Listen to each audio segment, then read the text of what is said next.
Hello and welcome back. If you are just now joining us for the first time, welcome to LooneyCraft. Today is going to be a little bit different of an episode as we're doing a bit of a recap as the story has gone a little crazy and I feel like we need to catch up with everything. So enjoy.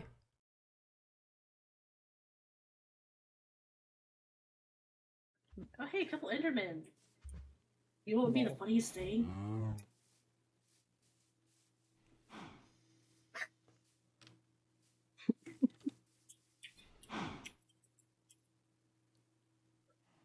This is about to end right when it starts. Yup.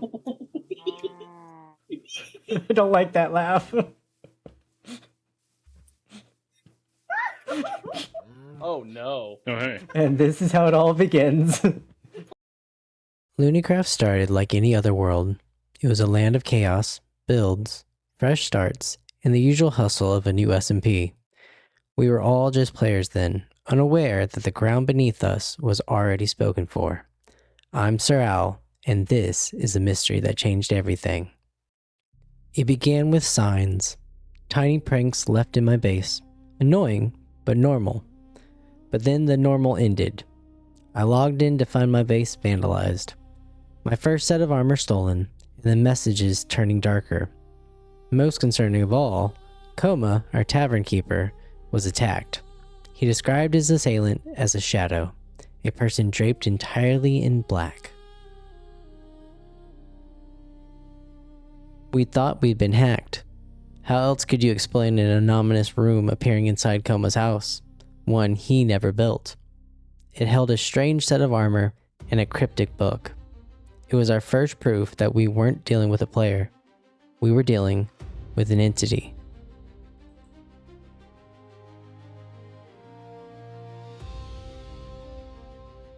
As paranoia swept the server, I realized I couldn't do this alone. A secret partnership was formed with the two people I trusted most.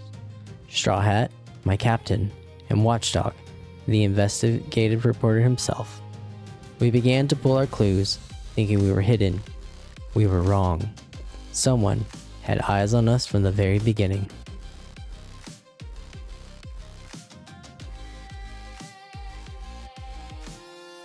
Before we could act, our meeting room was compromised. Watchdog, always more wary than me, received a book from an entity calling themselves the Oracle. The instructions was simple. Trust the bird. But before we could study it further, the server itself seemed to swallow the book. It vanished before my eyes.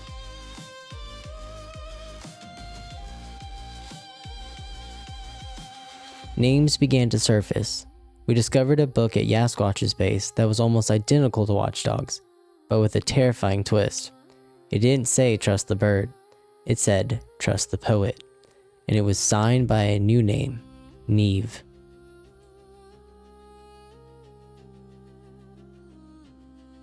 The battle lines were drawn. On one side, the children of the Oracle, the bird, and the clever man. On the other, Niamh and the poet, with Yasquatch caught in the middle. The pranks escalated into a declaration of war when they buried my entire base in dirt. I fled to a safe house to protect what I had left. The Straw Hat's base wasn't so lucky. Oh, I didn't even get this on recording. I walked in the room and it went boom.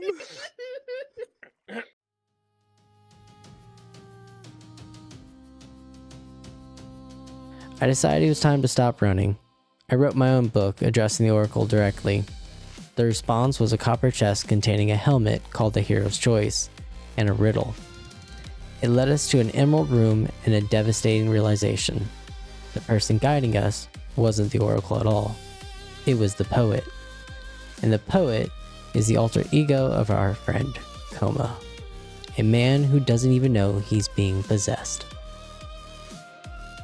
So that's where we're left off. A lot more questions than answers, but at least we know who one of the entity is. And I'm gonna be honest. I don't know if I trust the Oracle, if I trust the poet, or if I trust anyone. But tune in next week to get some more information and figure out why there's a book behind me. And if y'all like this video and want to see more of the story, feel free to subscribe, hit the like button, and turn on the notifications so you can keep up with us. Bye.